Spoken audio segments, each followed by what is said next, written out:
technology expert Take your time. is going to go over there and, I think, record it. I'm going to stand over this way then, I guess. Otherwise, that the best. Yeah. Does it matter? I mean, you can be in it if you want. Well, we all know who Benedict Arnold was. I think most of us do. That's probably why you're here, because he's so notorious. This is obviously there are no photographs of Benedict Arnold. This is a painting, the most famous painting of him. Whether it's a perfect representation of how he looked, I can't tell you, but this is the one that you see if you go online and look for a painting of Benedict Arnold. He was a lot of things, obviously. He's most noted for being a traitor to the cause of the revolution.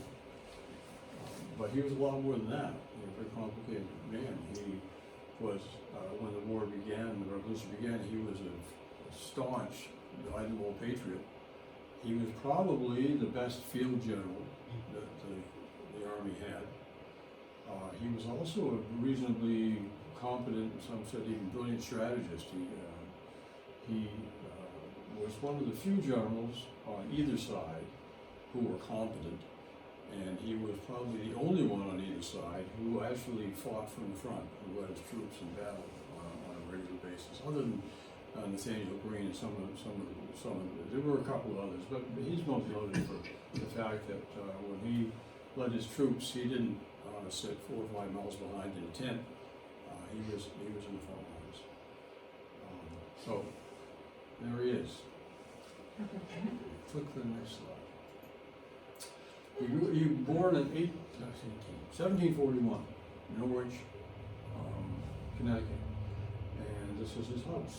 His father, who was also named Benedict Arnold, was a successful businessman, West Indies trader. For those of you who don't know, and I didn't know, though I had looked at a map, Norwich is on the Thames River, T-H-A-M-E-S, and his father was a very successful trader and became fairly wealthy, built this beautiful home. The family was mom, dad, and 13 children, 2 of which survived out of the 13. One was Hannah, his sister, and one was Benedict Arnold. The rest of the family, the rest of the kids all died, which I won't say that's normal. Death of children was very, very common in those days, but losing 11 out of 13 was pretty unusual. So there was mom, dad, and Hannah, and Benedict Arnold in the house. His father, unfortunately, when Benedict Jr. was a young man, not even a young man, a teenager, became addicted to alcohol to the point where he was unable to function. He lost his business and he lost his home. And there's about 15 or 16, Benedict Arnold, our Benedict Arnold, went off to the French and Indian Wars as a soldier. He had a good education for the time, and if you read his later correspondence, you can see that he was a fairly proficient writer, and he seemed to be, I'm not sure he got an Englishman's education, but he certainly had an education of some sort. He was learned to write very well. But he went out to the French and Indian Wars. He came back at 17, having distinguished himself apparently for his bravery in that conflict. Settled down, had married, had 3 children, became an apothecary, and then took up the business of his father and became a West Indies trader and became very successful, and so successful that he bought the house back, got the family home back. He, come the revolution, he immediately enlisted in the Connecticut militia. He was soon a colonel. He went, at the very beginning of the revolution, he went to the Connecticut legislature, and I think from his experience, it's hard to say in the French and Indian Wars, because he fought up around in northern New York and he convinced the Connecticut legislature, all the colonies had their own governing bodies. He convinced them to fund an attack on Fort Ticonderoga, which was a fairly ambitious enterprise. The Canadian, Connecticut government agreed to do that, and Arnold planned the attack. He and the Green Mountain Boys, Nathan Young Green Mountain Boys, went up through the woods to Fort Ticonderoga, which is up in New York, attacked the British position, the English position there, and successfully took the fort, which was, well, a fairly significant military feat. But the real military feat was that they managed to drag those cannons all the way back to the heights of Dorchester in Boston to help lift the siege of Boston Harbor that the English had instituted. So he became fairly well known right off, and George Washington took notice of him. And so when, give me the next slide. And so when Washington and the powers that be decided it was time to take the war to the English by going to Quebec and trying to take Quebec City, Arnold was commissioned to lead one of the columns up the Kennebec River, and there's a famous book, some of you may have read the book of, I'm going blank now. Kenneth Arnold? Yes, Kenneth Roberts. Book about the expedition up the river. That he managed to get his troops up there at all was absolutely astounding. Unfortunately, when they got there, they were so worn out and lost so many of their supplies that the attack on Quebec did not succeed. But of the troops that got there, the only ones that got into the Quebec City itself were Arnold's troops. Arnold was wounded fairly badly in the leg, and eventually they had to withdraw. And they came back down through to Fort Ticonderoga, what was left of the force. And even though it was a defeat, you could say, militarily, psychologically, it was fairly significant. And that the English became aware that this rabble that they were fighting had the ability to engage in pretty serious military operations. And it was fairly impressive that they got even as far as Quebec and managed to attack the city.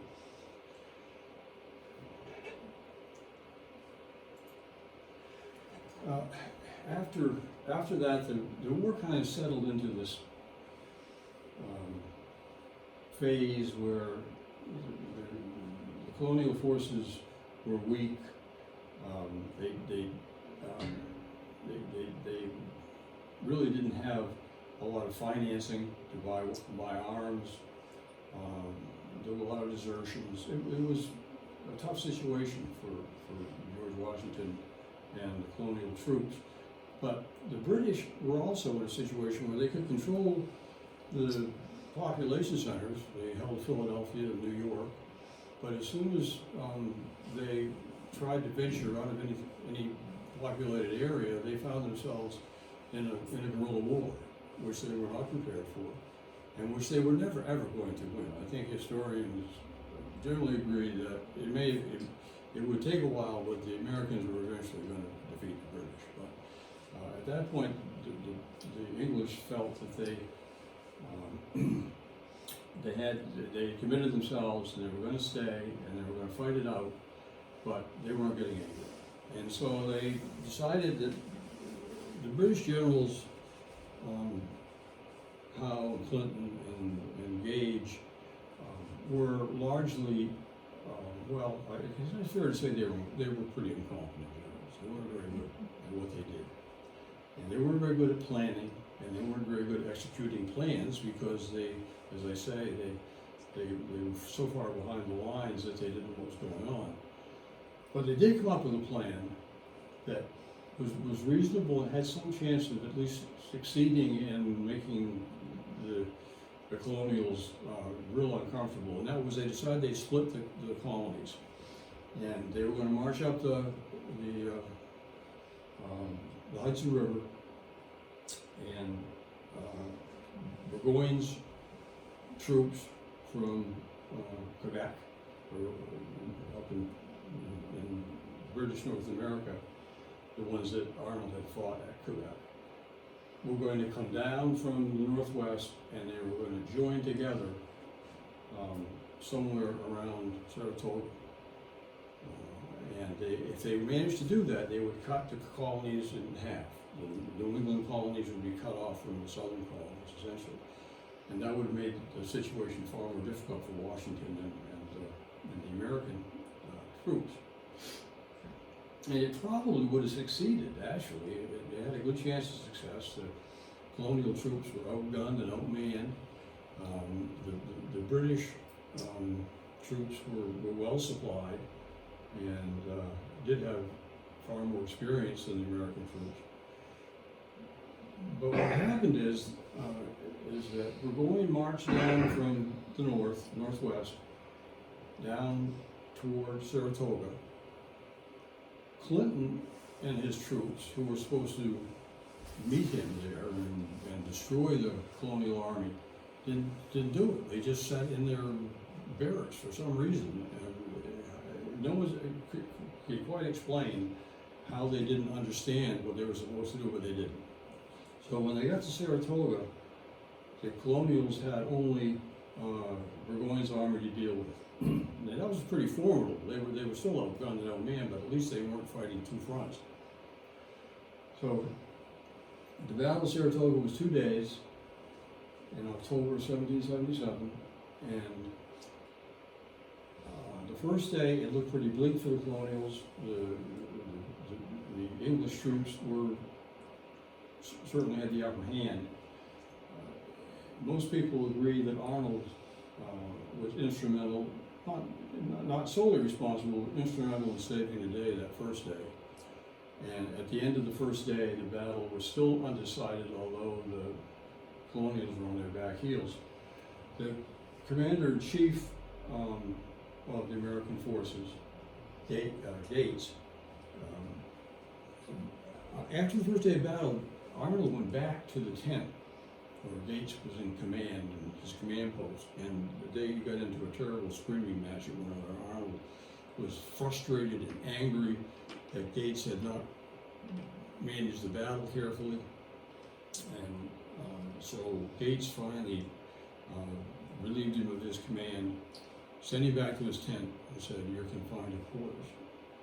The next day, the day the battle was decided, again, the British, the English appeared to be on the verge of defeating the colonials. Arnold, who was confined to his tent, wouldn't stay in his tent. He left his tent, rounded up as many troops as he could, and without orders or any authority, attacked the British rear and completely discombobulated the Brits. And the short and long of it is, go to the next slide. The short and long of it is, he was injured again in the same leg. Burgoyne's troops were defeated. An amazing situation under the circumstances. And as I say, Arnold was, this is an interesting situation, Arnold was injured again in the leg. This is a monument in Saratoga. It's called the Boot Monument. And it doesn't have Arnold's name on it, because you very rarely put a monument up to a traitor to your country. But an officer after the Civil War erected this monument because he felt that Arnold had been seriously wronged by our country by not recognizing his accomplishments. And it still sits there. While it doesn't mention his name, it does say, "In memory of the most brilliant soldier of the Continental Army who was desperately wounded at the spot, Sally Point of Burgoyne's great redoubt, 7th October 1777, winning for his countrymen the decisive battle of the American Revolution, and for himself the rank of Major General." There's only one person that can refer to, and that is Benedict Arnold.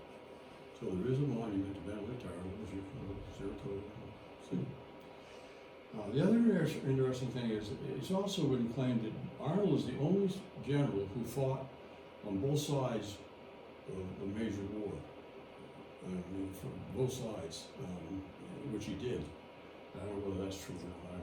I suspect it probably happened in other situations. But anyway, we'll look next slide. So, he made a name for himself. And again, it was the most critical battle of the war. He brought France and Spain into the war, which was extremely important, especially the help of the French later on. Our own William Vance was president. Vanceboro was named after William Vance, and he also founded Bering, the mills of Bering. He was at the Battle of Saratoga with Benedict Arnold. So it was a significant turning point in the war. So Arnold's injured. He can no longer, at this point, the injuries were very severe. He had several surgeries. The British had to evacuate Philadelphia because of the loss of Saratoga and the loss of their army, the boys' army. And so Washington, who, as I say, had the greatest regard for Arnold, made him the military governor of Philadelphia. Arnold's wife had died. He had 3 children. His sister Hannah was taking care of them, and he was looking for a wife, essentially. And he met this lady here, Peggy Shippen. And Peggy was a Philadelphia socialite. She had one big drawback, in that she was a loyalist to some extent. She and her family supported, they were called moderate loyalists, but they were nonetheless still enamored of the king and didn't want the United States to separate entirely from England. And the other drawbacks that she had was that when the English had occupied Philadelphia, she and her class of people had socialized with all of the English officers. Danced and dined and gone to movies or gone to the theater with them, and some of the later scandalous papers said she even had an affair with Major Andre, the English officer who we will see later. So he was unpopular with the Revolutionary Committee who took over Philadelphia because he seemed to be just falling into the bad habits of the English officers who had been there before, and he seemed too sympathetic to these loyalists. And he was living the high life, as opposed to what they thought should be self-sacrificing for the good of the nation. And I found this article, 1780, in a Philadelphia paper, and it's an offer of reward, $500 reward, for the return of a Negro slave, Benedict Arnold's slave. He apparently had a slave when he was in Philadelphia, and it describes the slave, 5'9" high, handsome. He's taken with him all kinds of things, waistcoats and breeches, buckskin breeches, one good hat and one old round hat. I don't know what that's supposed to mean. And he's endeavoring to get to New York to go to sea. Offered a $500 reward for it. So Arnold became unpopular in Philadelphia. And the Revolutionary Committee charged him with misappropriation of funds and using military equipment and funds for his own personal use. The military, he was not popular in the military except with George Washington because he was so successful, and because he, as I say, led from the front and not from the rear, and most of them would not even consider doing that. So he ended up going to trial on all these charges, and he was found not guilty of all of the serious charges, but found guilty of 2 minor charges, which resulted in, he was also found that he had charged the government on his expense account on the trip up the Kennebec River for several £1,000s in order to pay that back, which money he didn't have. But it was the two minor charges that really probably led to his decision to become a traitor. Because George Washington, who as I say, adored him and thought he was the best general that he had, and Benedict Arnold felt the same way about him, under pressure from the military, reprimanded Benedict Arnold. And Arnold was just devastated that George Washington would reprimand him, even though they were not serious. He wasn't reduced in rank or fined or any. The penalties were not serious at all. But just the fact that Arnold was reprimanded by George Washington, as I say, it was a devastating situation for him.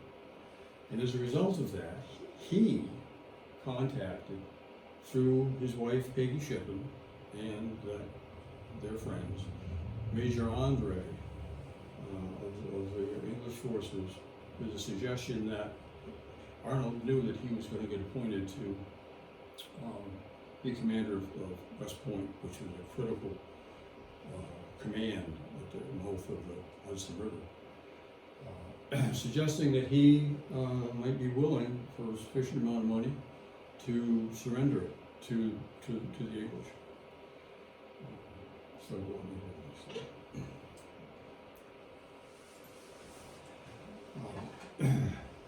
And to do that, of course, you'd have to violate the oath that he took when he was appointed Major General after the Battle of Saratoga. I will, with the utmost of my power, support, maintain, and defend the said United States against the said King George III, etc., etc. According to the best of my skill and understanding, signed Benedict Arnold. He signed that at Valley Forge. So he made the overtures to the English, and that led to the situation that we all know with Major Andre.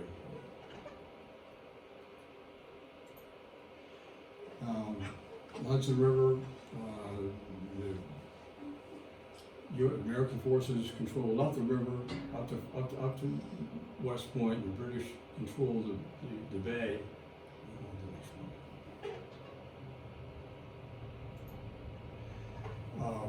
So these letters that began to be exchanged, Major Andre was almost the equivalent of the head of the CIA or something. He was the head intelligence person for the English forces, and he was the one who was designated to maintain contact with Arnold, who was more.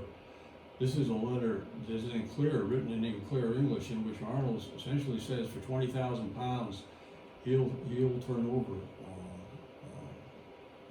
West Point to the English forces. £20,000 paid to an agent in full for the surrender of West Point.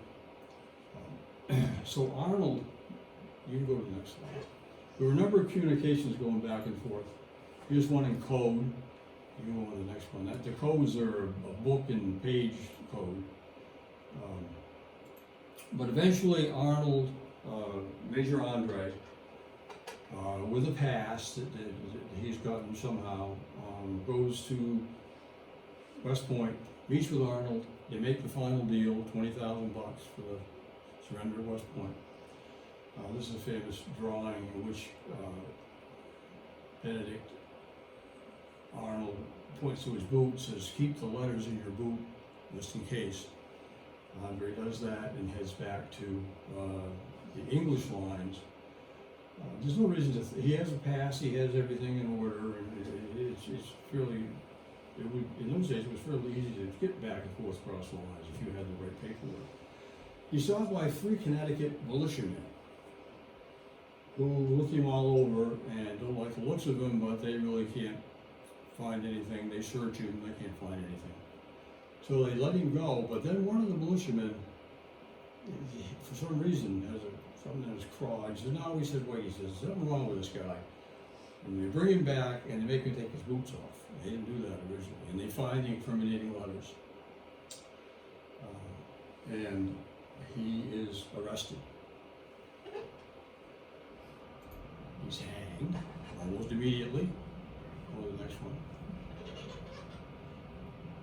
And his ashes aren't, his bones aren't sent back to England until 1821. But anyway, I just threw that in. But it was decades later before they finally. He's now buried in Westminster Abbey. Major Andre is.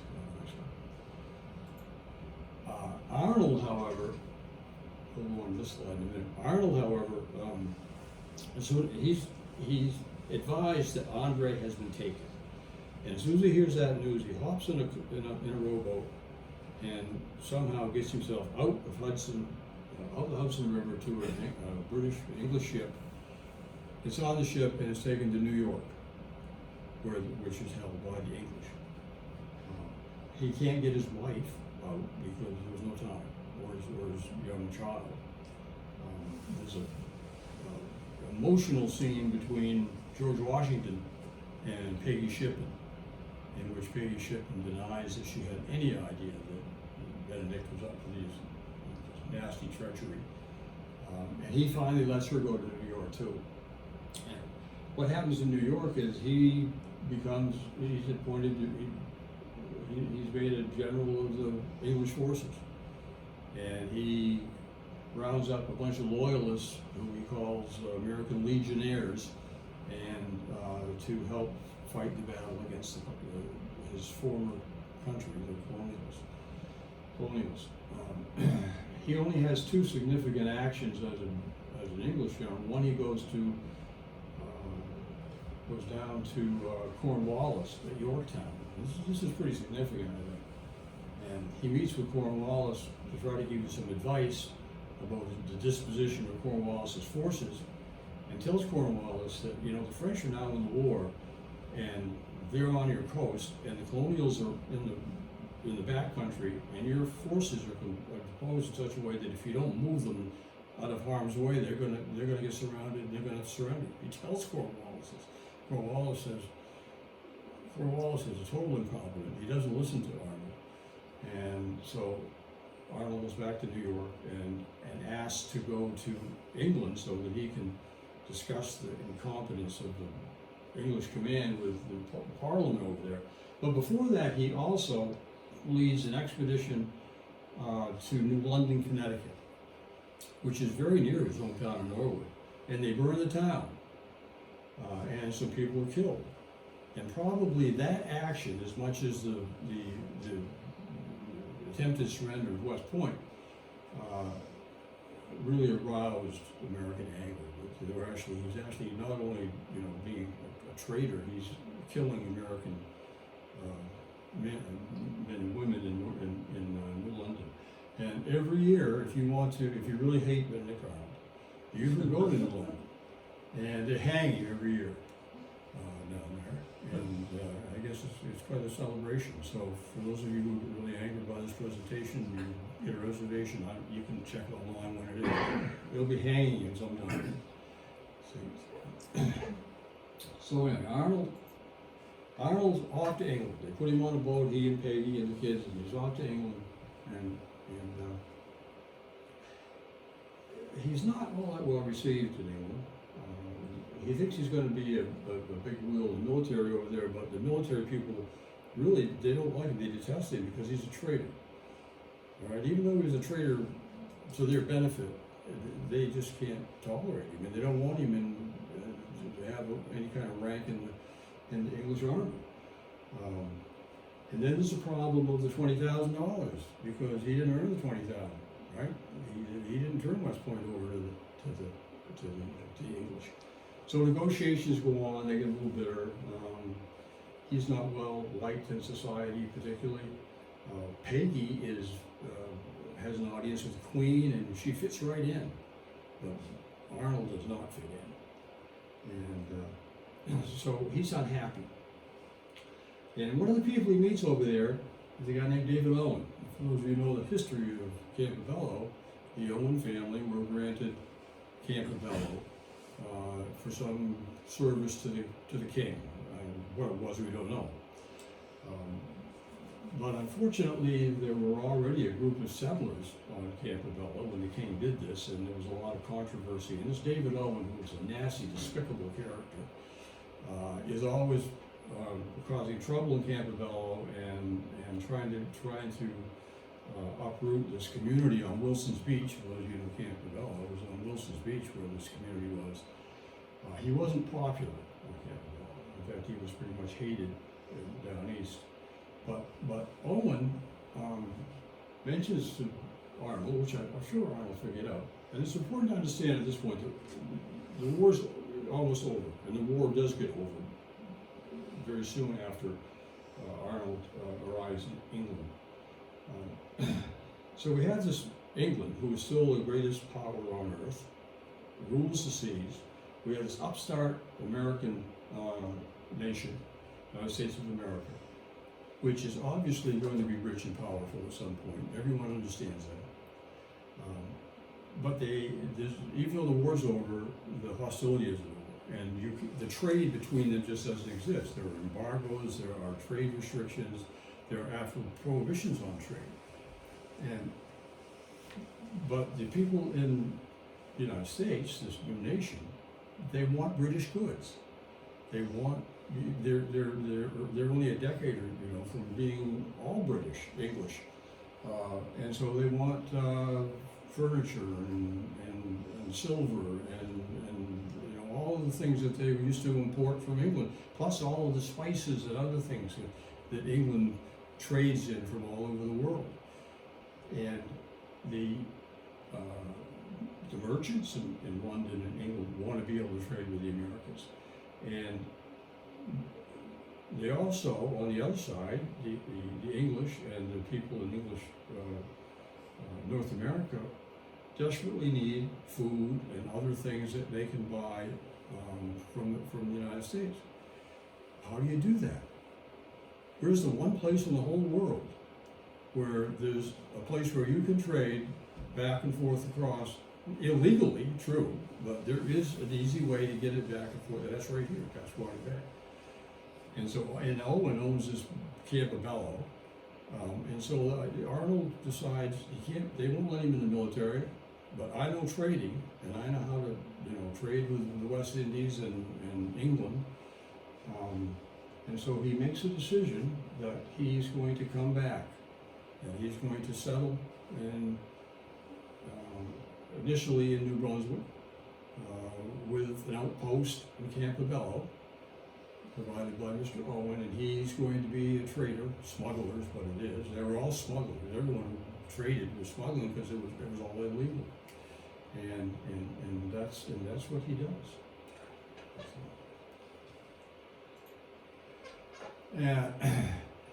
So how bad was it in Passamaquoddy? Well, I'll tell you.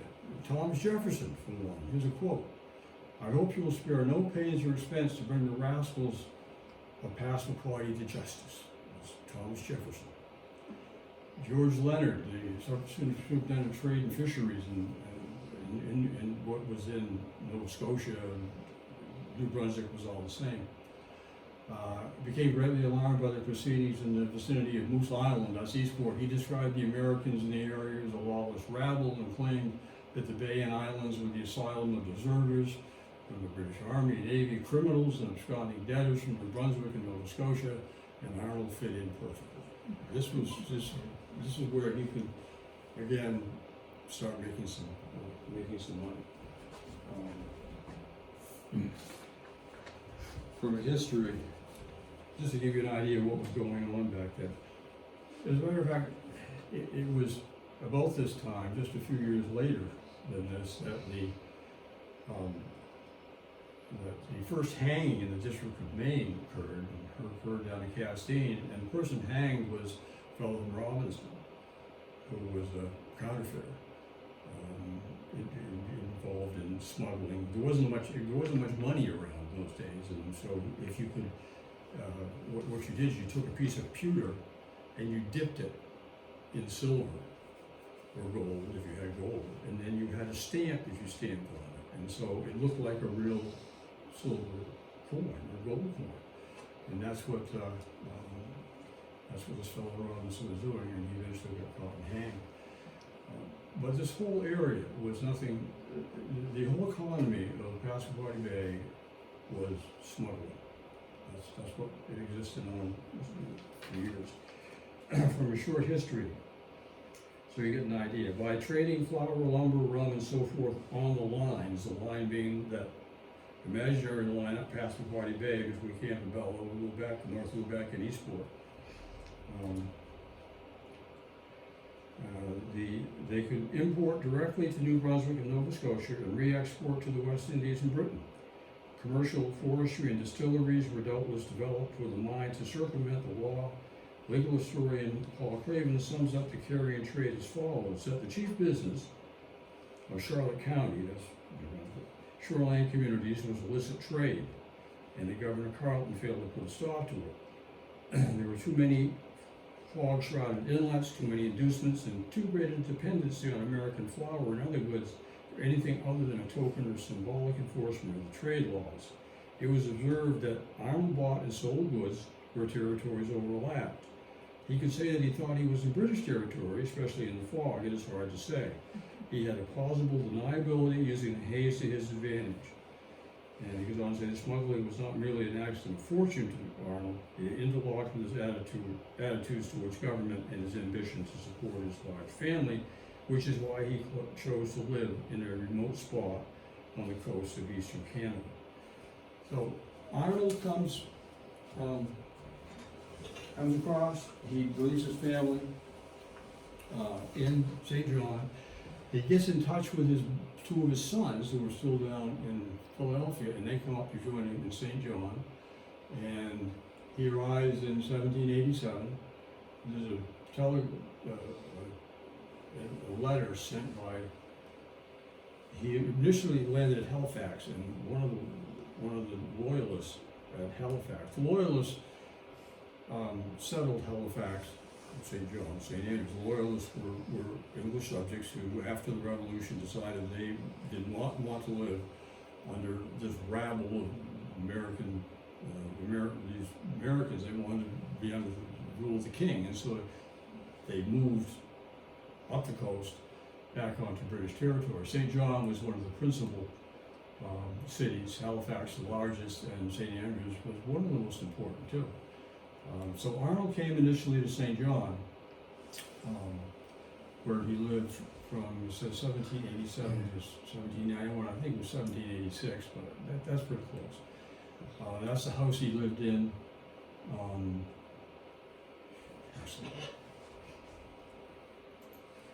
And this is obviously not the harbor in 1786, but this is probably late 1800s. St. John has a beautiful harbor, and he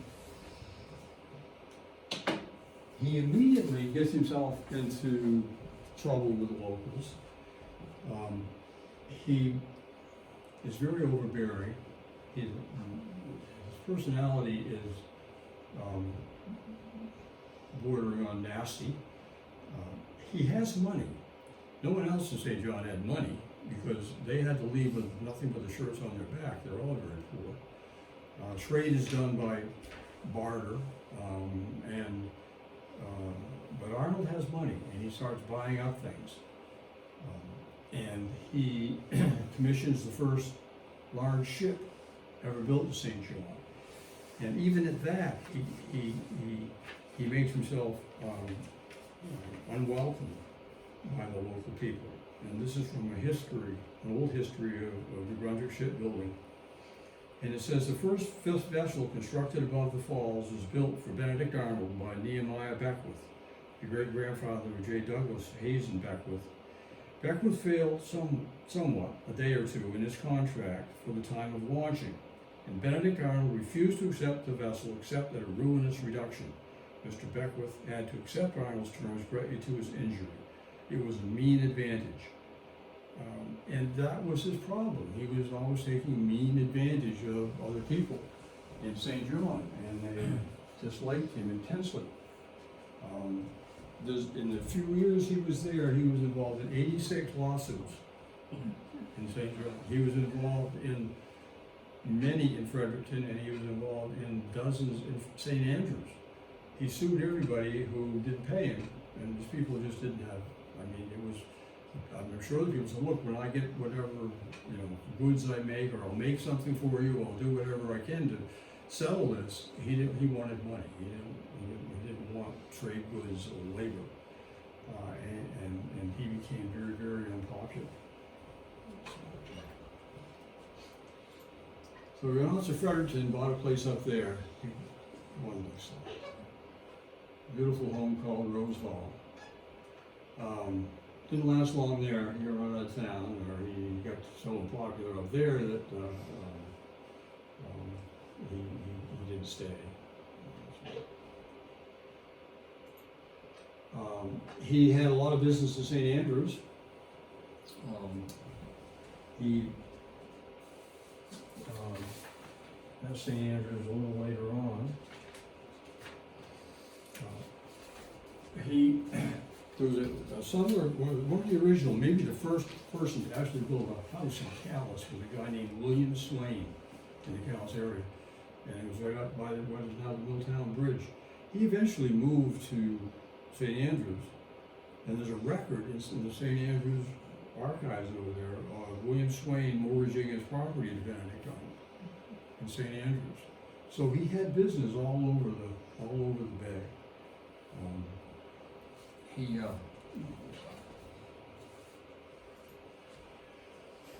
goes back to, he at that point came down at some point to Campobello, and was doing some trading down there, but then he went back and got his wife and children. And here's an article, 1787, where they arrived now from London at St. John with his lady and his family, and brought his children back.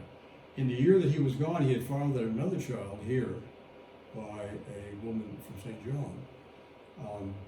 And amazingly, maybe not amazingly, his wife, Peggy, took the child into the family, and then it was raised as their child. But he brought by 1787, he had the whole family back here.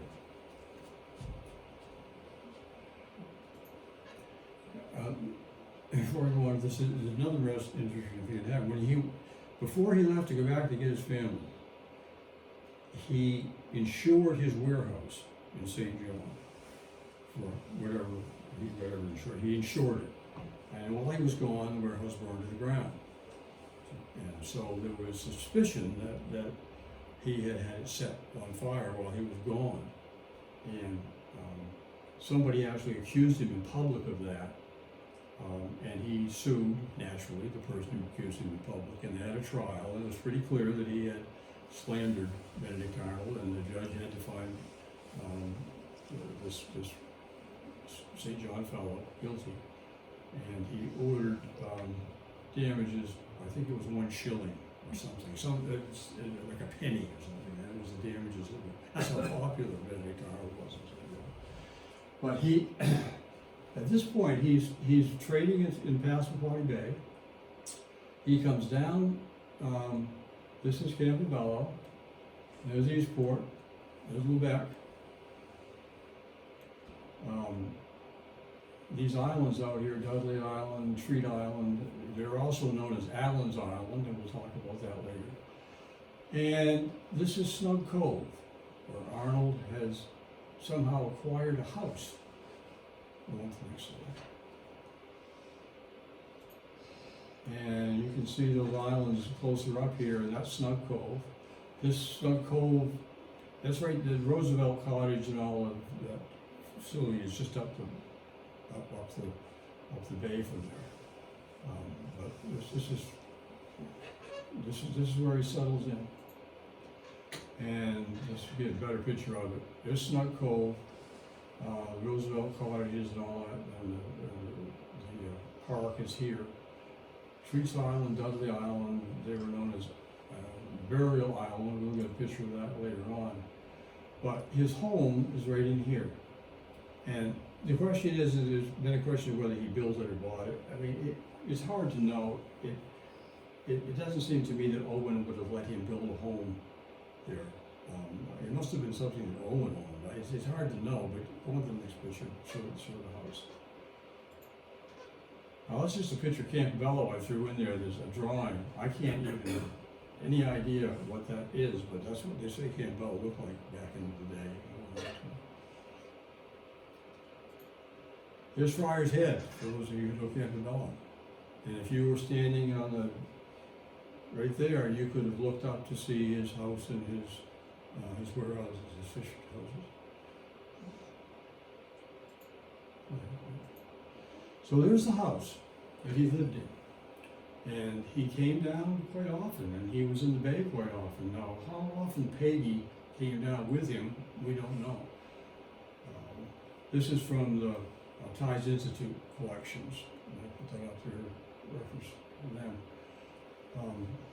So this house was standing in 1770s or so, and it was finally demolished about 110 years later, before 1900. But that's where he lived with Peggy and where he did his trading from. Go on to the next one. And just down from that, if you were looking out the front door, you'd see his warehouses. I found an interesting comment in the Eastport Sentinel, 1854. A little comment. And it says, the old wooden fish stores that Benedict Arnold built at Campobello on the English side, and they're talking about these buildings, just opposite Lubec on the American side, at the time when he was carrying on the smuggling business between St. John and this vicinity are standing yet in good preservation. What a capital smuggler and deceiver in both countries Arnold must have been. So they were still standing in 1854. They were very rugged at that point, but they must have been built fairly solidly when they built them.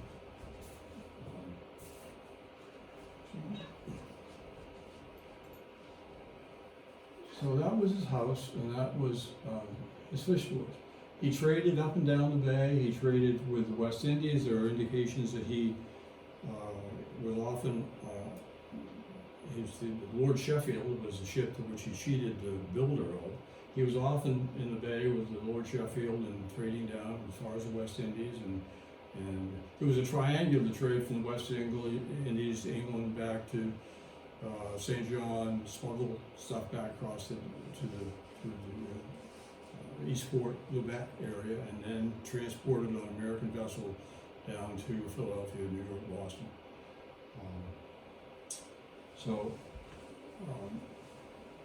He lived a good part of the time, apparently, in that house on Campobello. And the surprising thing was he did business with a lot of people in the bay. One was John Allen, and it's surprising to me that John Allen would have had anything to do with him. John Allen was a fellow from Nova Scotia who, when the Revolution broke out, came down to the United States to offer his services to the colonial forces. He felt that they had every right to be free of English interference and control, for which he was designated a traitor to be hanged if they could get him. His wife spent 5 years in prison in Nova Scotia simply because of his activities, and he was appointed by General George Washington as document signed by Washington, be the commander of all of the forces in this part of the country.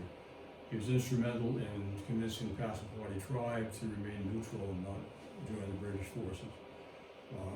He was a fairly significant person in our history and in the history of the Revolution in this area, and be a great person for someone to study on.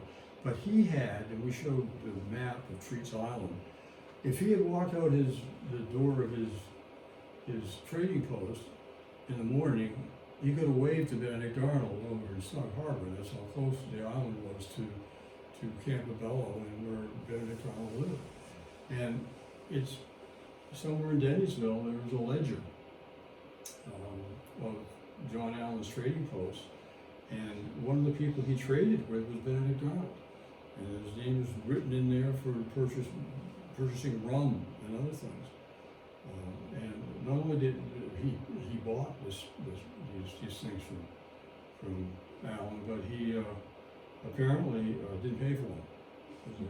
They're not marked. They're marked unpaid. So.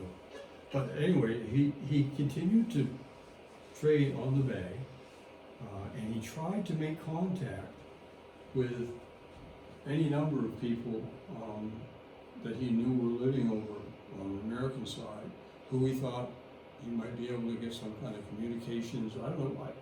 It's hard to know, given how much he was hated in the United States, what he thought he was going to accomplish. Maybe he thought he was going to be pardoned or something. But he made every effort to communicate with people on the American side. It's Robinson history. First of all, he did certainly trade with John Allen. We know that. Robinson history says that he visited Robinson on a number of occasions. I'm not sure that's accurate. For him to have come to Robinson would have been really, really dangerous. But there's also indications that he was thrown out of a bar in Eastport. Why he would set foot on American territory is beyond me, because had he been captured, he'd have been hanged almost as soon as they could get a noose up over a tree. But he did attempt, while he was here trading, to contact people that he knew of or knew in this area.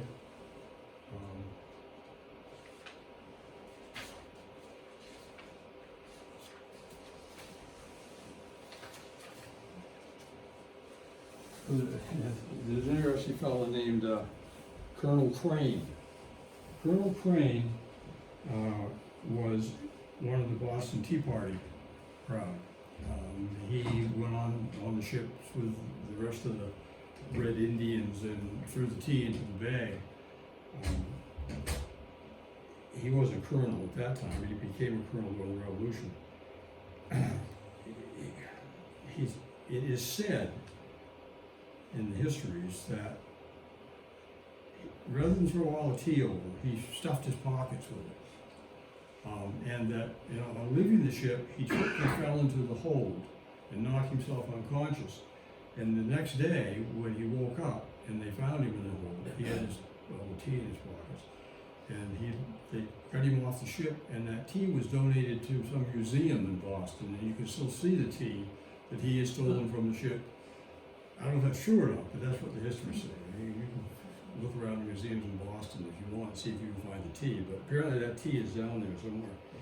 But and he's also said, which makes me question that story, that he led a party to capture Arnold because when Arnold tried to escape back to England, he came through down east, and Crane was supposed to be leading some kind of band to capture him. But it's clear that Arnold went by ship from New York, so that wasn't true. But it is clear, and there's no question, that Crane, who settled down in Edmonds, had contact with Arnold on the water, and the Lord, he was a trader, he had ships himself, Crane did, and Arnold would attempt to have Crane come get on the Sheffield and have dinner with him, have a drink with him, and Crane is said to have said, and I'm sure he probably did, that before I dine with that trader, I would run my sword through his body. So, yeah, that was the kind of reception that he usually got from people on the bay. The next slide. What is the image? Excuse me? What is the monument? Oh, I'm sorry. I should have let you know that. That's John Allen's monument on that little tip where it was on the map. We're back to it. If you leave Dudley's Island, Allen's Island, there's a little map called Burial Island, and that monument is his grave, John Allen's grave.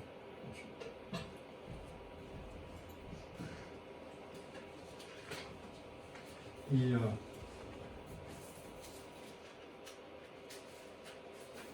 also, this is the Lincoln House, some of you have been there. Benjamin Lincoln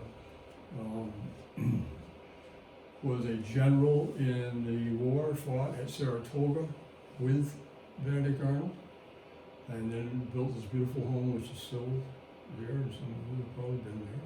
A lot of you have probably been there. Arnold made several overtures to Lincoln, to have Lincoln, to Benjamin Lincoln, to have him come over to Campobello and have dinner with Arnold, and he got the same response from Benjamin Lincoln as he did from Crane, that I would rather kill him than meet with him. And at one point, I think he even threatened the messenger that if he ever came back, he'd run him through. So Arnold was having very, very little success making any kind of connections on the border.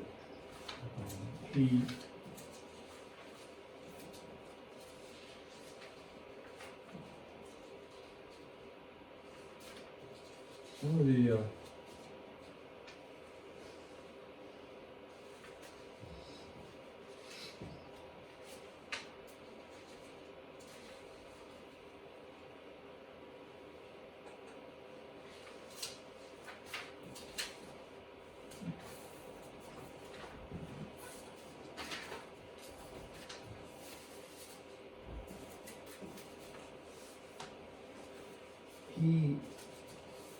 John Shackford of Eastport was with Arnold on the march to Quebec.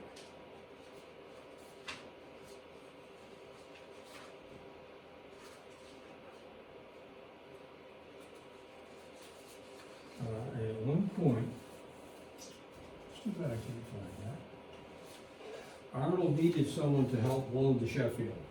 And he contacted people in Eastport.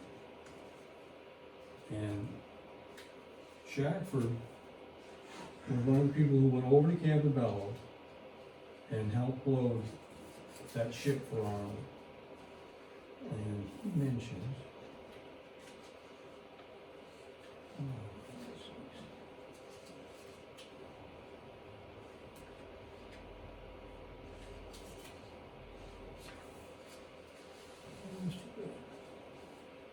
he mentions sitting during breaks of loading the ship and watching Arnold as he supervised the loading of the ship. And he says that he was heartbroken to see this man who led him up the river, up the Kennebec River, and fought so bravely with him. And he says in this article that he wrote long ago from, I think, a Sentinel, that he had such admiration for the man that it was just hard for him to see him in the situation that he was in, and it was a heartbreaking article that if you read it, I just can't imagine. I can't find that. It's too bad.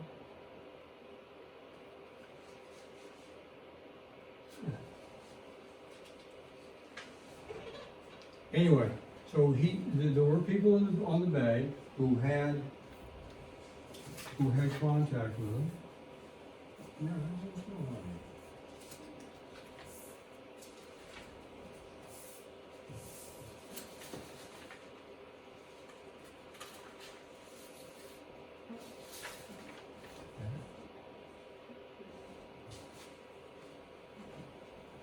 Oh, there it is. Someone found it for me. Okay. This is from the Bangor Historical Magazine, 1887. It says, while in St. John, Arnold loaded vessels with timber at Campobello opposite Eastport and made his headquarters at Snug Cove. And it must have been at this time that he had dealings with Colonel Allen.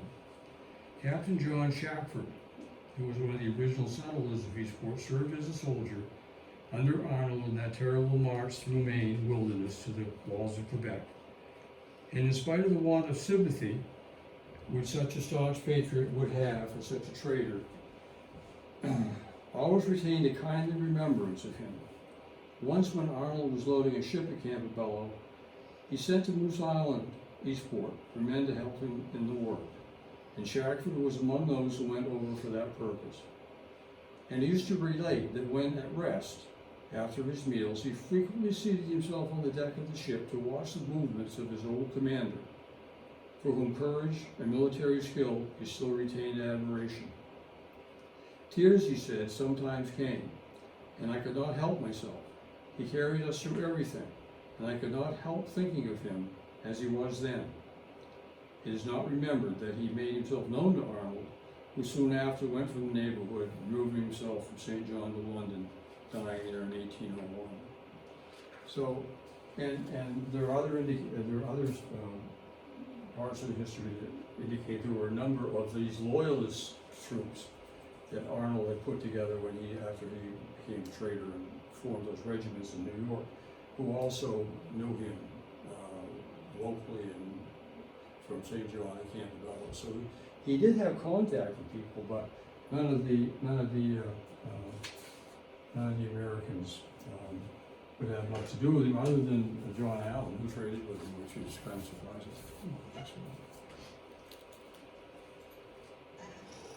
That's General Lincoln. Did an article in the old paper. We talked about the contact that related that one day gave near Campobello, possible at the castle of Old Admiral Owen, and invited General Lincoln, his former associate, to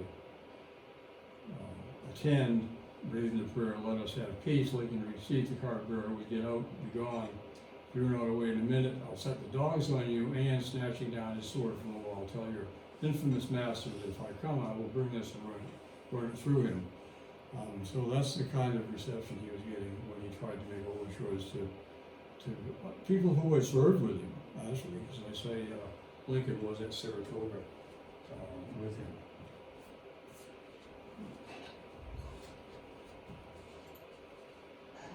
So anyway, Arnold worn out his welcome. 1791, he decides he can't stay in the United States any longer. Before he leaves from St. John Harbor, he's hanged in effigy up there because they all hate him. And he goes back to England, never returned to the United States.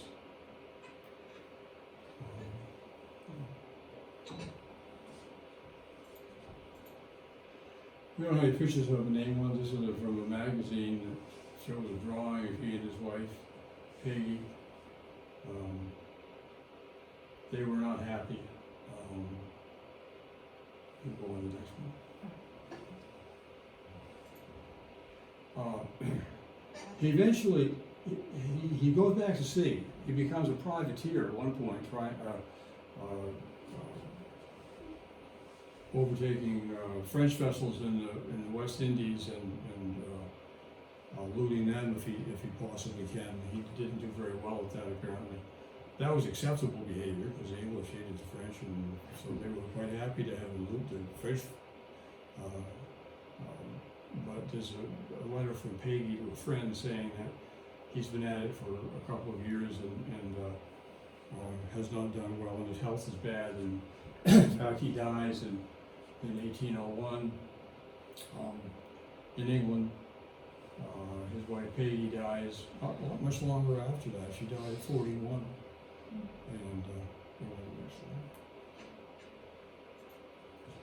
And they're buried at St. Mary's in Battersby Church on the Thames. And you can, if you want, if you're in London, go and let you see the sarcophagus and where he was laid to rest. He obviously was not, as Major Ivory was, buried in Westminster, but you can still see his tomb in London.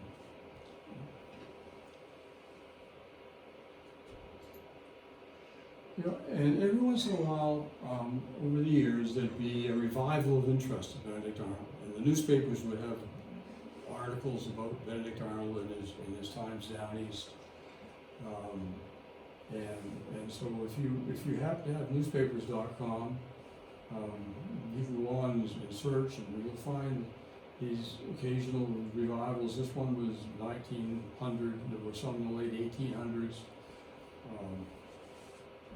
So every once in a while there were people who tried to, went down just to the side of the house and dug around. And this is just one from, I say, this was a paper in, I think, it was 1900. That shows Allen's, John Allen's monument that we saw earlier on the island. Go on the next one. And as I say, there would be this revival of interest. You go on to the next one. We've all collected these things, or maybe some of us have, these old plates and pictures, and most of them are from the early 1900s. I mean, this is old stuff. And so there was a time when you could buy these things. And if you happen to have one of these, it's probably worth a heck of a lot of money, because you go online, you can't find Benedict Arnold's house on a picture or a plate, but they're pretty rare. But at some point they were producing these and selling them, and I suspect people at Camp Bello have them, maybe some people at East Point Lubeck have them.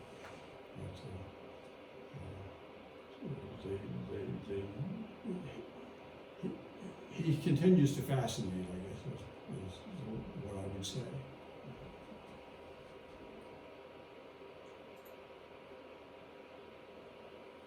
And as late as 1956,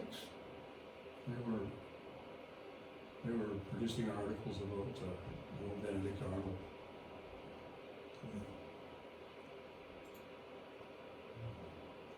And that is the last slide.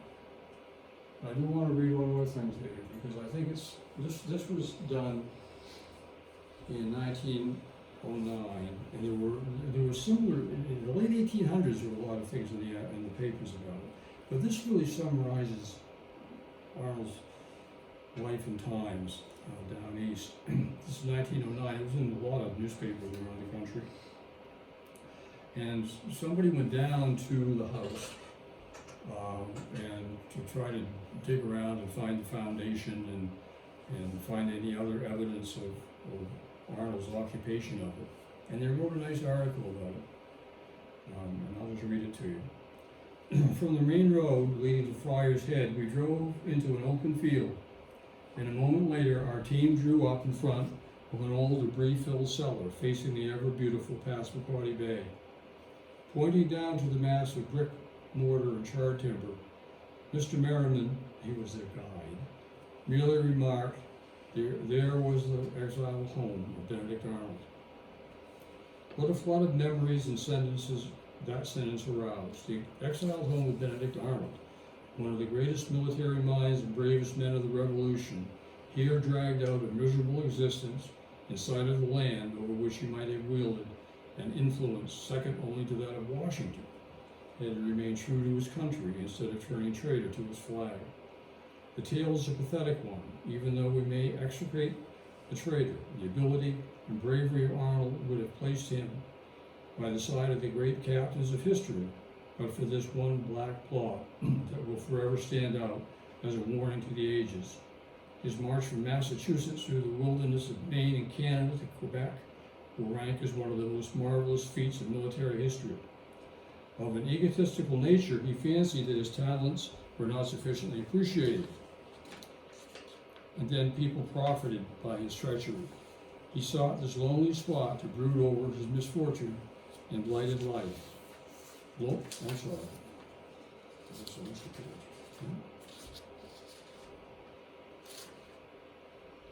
It was a beautiful spot, and here he could listen to the sounding of the sea. Oh wait, I'm sorry. Of an egotistical nature, he fancied that his talents were not sufficiently appreciated, and then came the tempter, and he fell. Major Andre sleeps in Westminster Abbey, but the grave of Arnold is almost unknown. Ostracized in London society,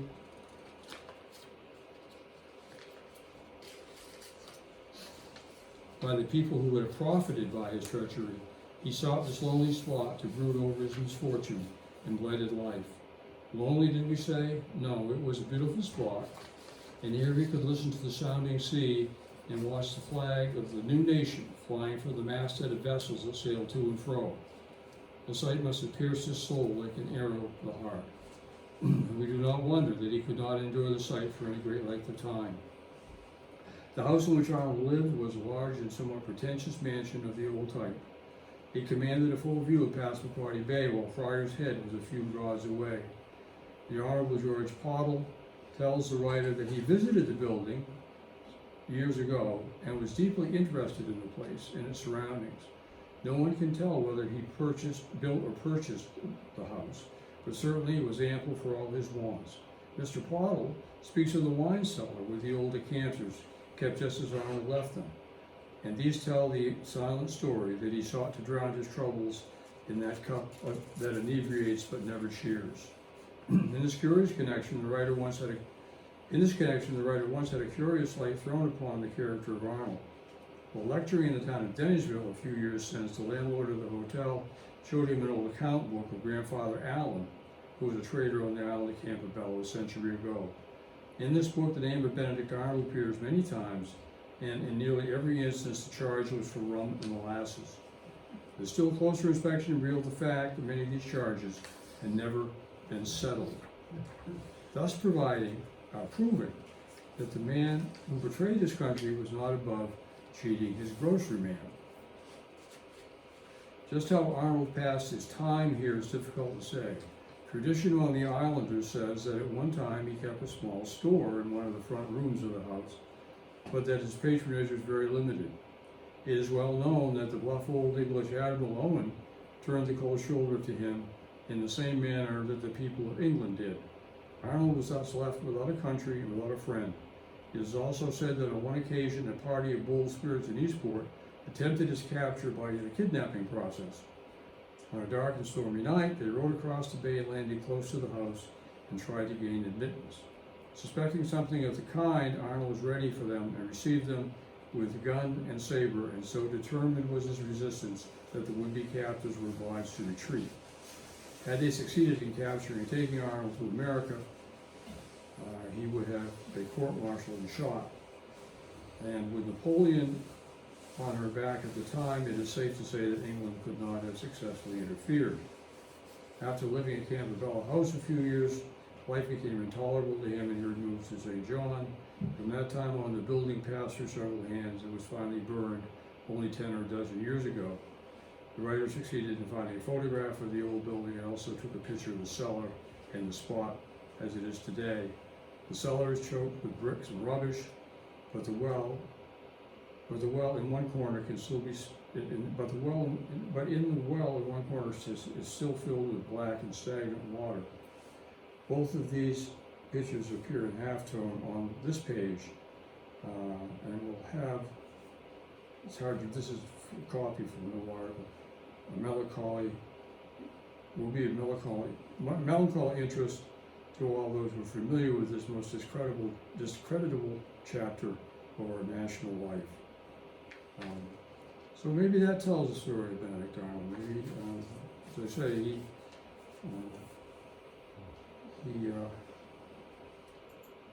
he was never happy anywhere after his treason.